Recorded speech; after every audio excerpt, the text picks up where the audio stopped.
raquette pour un enfant qu'on va proposer, ça va être une raquette de 17 pouces. C'est à peu près cette taille-là. Et à la suite, on peut monter jusqu'à une raquette de 25 pouces qui là va plutôt être pour un enfant de 8-10 ans. Alors que la 17 pouces, c'est vraiment pour les enfants de 2 à 4 ans. Et entre ça, on va avoir des raquettes de 19 pouces, 21 pouces, 23 pouces, 24 et 25 pouces.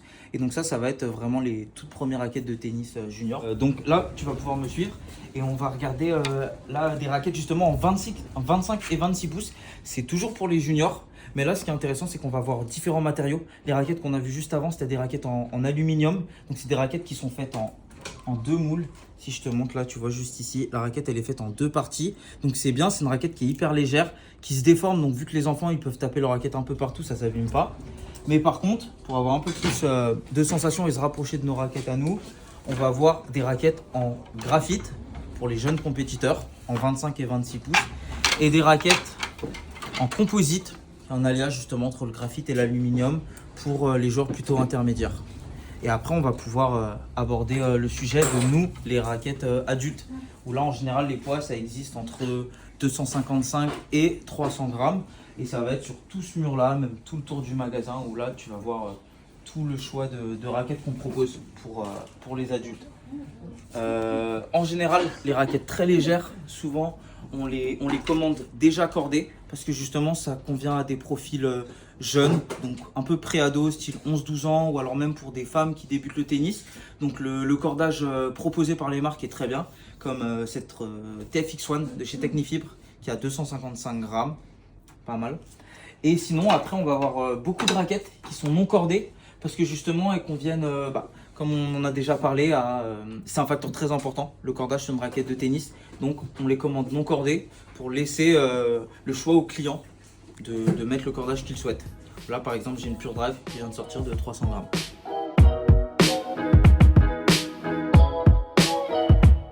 La plupart des raquettes de tennis vont exister en taille de manche de la taille 1 à la taille 5, sauf pour les enfants où l'on va être plutôt sur des tailles 0, double 0 ou 1.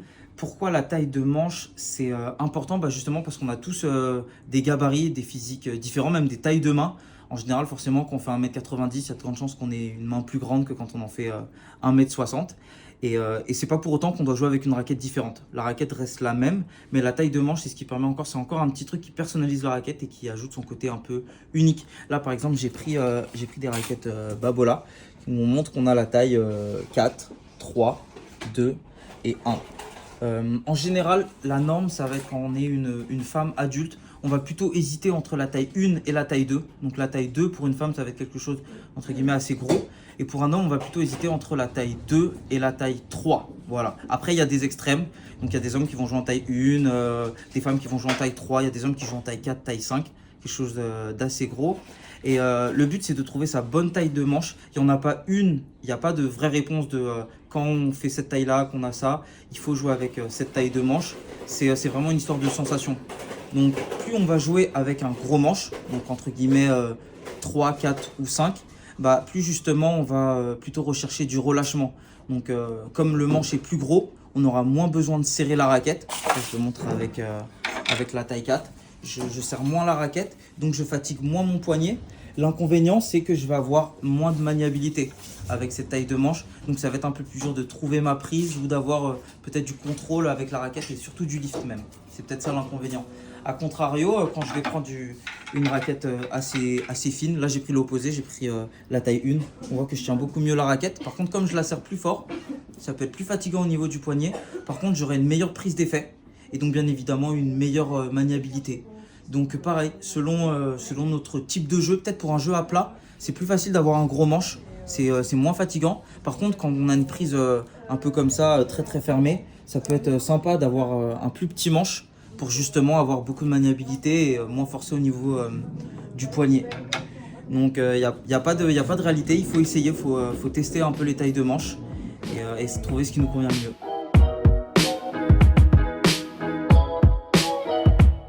En général, les marques vont proposer la même raquette dans 3 à 4 dérivés de poids. Donc par exemple, souvent chez Wilson, ça va être 260 grammes, 280 grammes et 300 grammes. C'est la même raquette, c'est juste la masse qui va changer. parce que justement, selon notre force physique, on peut avoir une raquette plus ou moins légère. En général, pour un adulte classique qui joue 1 à 2 fois par semaine, ça peut suffire. Il va plutôt jouer en raquette de 300 grammes. On va dire ça va, il a un bon niveau. Pour le même profil d'hommes, mais qui ont une fréquence de tennis un peu moins exigeante, vont plutôt se tourner vers 280 grammes. Pour les femmes, elles vont plutôt être entre, c'est ça, 260 à 270 grammes selon la fréquence de jeu. Puis quand on va parler des adolescents, ça c'est un cas particulier. Quand on a commencé le tennis assez jeune et qu'on est très bon, en général, on va prendre une raquette de 260 grammes entre 11 ans et 13 ans. Une raquette autour des 280 grammes quand on est entre 13 ans et 15 ans. Et on passe en 300 grammes après nos 15 ans. Donc voilà. Mais après, c'est toujours pareil. Il ne faut pas hésiter à prendre une raquette un peu plus légère si on a 15 ans mais qu'on est un joueur loisir, qu'on ne joue pas énormément.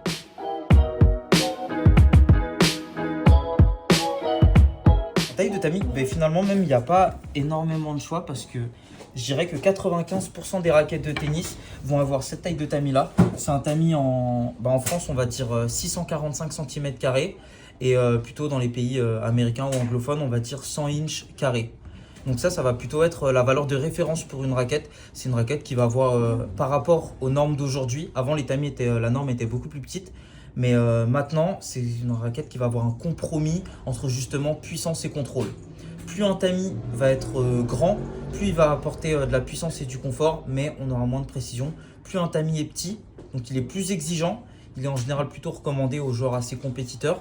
Il va apporter beaucoup de précision et pas énormément de puissance. C'est pour ça que c'est pas mal justement pour les compétiteurs. Là, on va avoir un tamis classique en 6,45. Et voici plutôt pour les compétiteurs un tamis beaucoup plus petit, je ne sais pas si ça se voit, un tamis 97 chez Yonex, qui si je ne dis pas de bêtises doit être autour des 612 cm², 97 inches carrés. Et à contrario, un très grand tamis, là un tamis de 110 de chez Prokenex. Bon, ça va aussi avec leur technologie. L'avantage des grands tamis, c'est justement comme c'est des raquettes très confortables, c'est idéal pour les joueurs qui jouaient au tennis avec ce style de raquette là et qui maintenant ont moins de force qu'avant ou le bras un peu plus fatigué, victime de tennis elbow ou autre. Ça peut être pas mal de jouer avec un grand tamis parce qu'on garde le plaisir de jouer au tennis mais en se faisant moins mal au bras parce que le tamis va absorber beaucoup plus les vibrations.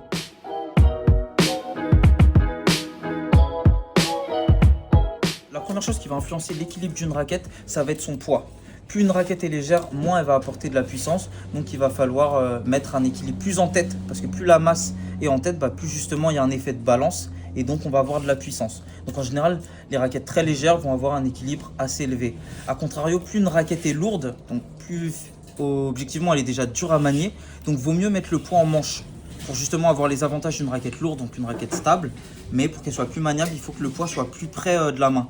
Je dirais que pour les raquettes de 300 grammes, ça va situer plutôt ici l'équilibre. Donc là, on va être sur un équilibre de 32. Ça va être la norme sur une raquette de 300 grammes. Quand une raquette va être un peu plus légère, de 180 grammes, on va être à un équilibre de 33, 33,5. Et encore plus léger, on peut descendre à 34, 34,5. Ce qui va varier, c'est que justement, ce qui existe, c'est par exemple Rafael Nadal qui va jouer avec une raquette de plus de 300 grammes, même plus de 310 grammes, avec un équilibre de 33,5. Donc une raquette lourde avec un poids assez en tête. Donc justement pour dégager beaucoup de puissance et beaucoup de lift. A contrario, Roger Federer qui va avoir une raquette dans un poids similaire va plutôt jouer avec un équilibre de 31 cm. Et ça va lui permettre d'avoir beaucoup plus de maniabilité et de contrôle.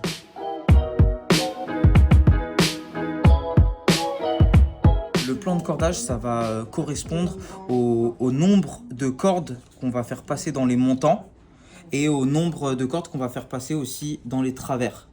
Donc le plus classique, ça va être le 16-19 en plan de cordage. Donc comme par exemple la raquette ici présent, où là je vais avoir 16 montants, 1, 2, 3, 4, 5, 6, 7, 8, 9, 10, 11, 12, 13, 14, 15, 16. Et 19 travers, où c'est le même principe, si je compte, je vais avoir 19 travers. Le plan de cordage, c'est ça qui va permettre aux raquettes d'avoir du lift.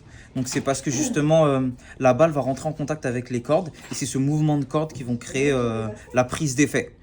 Donc plus un plan de cordage va être resserré, comme par exemple le 18-20 qui a un plan de cordage beaucoup moins diffusé que le 16-19 va être beaucoup plus resserré. Donc comme les carrés sont beaucoup plus petits, que là on peut déjà le voir sur la raquette, ça va apporter moins de prise d'effet mais beaucoup plus de sensations.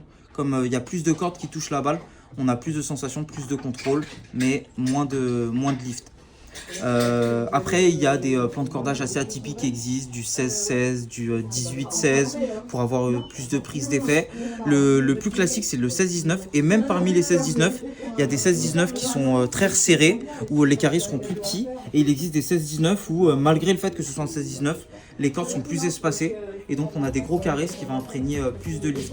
Le dernier plan de cordage qui vient de sortir, c'est le 16-20, qui justement prend les qualités du 16-19, un plan de cordage très ouvert, donc pour avoir une bonne prise d'effet, mais une 20e corde dans les travers pour avoir un peu plus de contrôle. C'est quelque chose qui est assez récent et qui va pas mal se propager.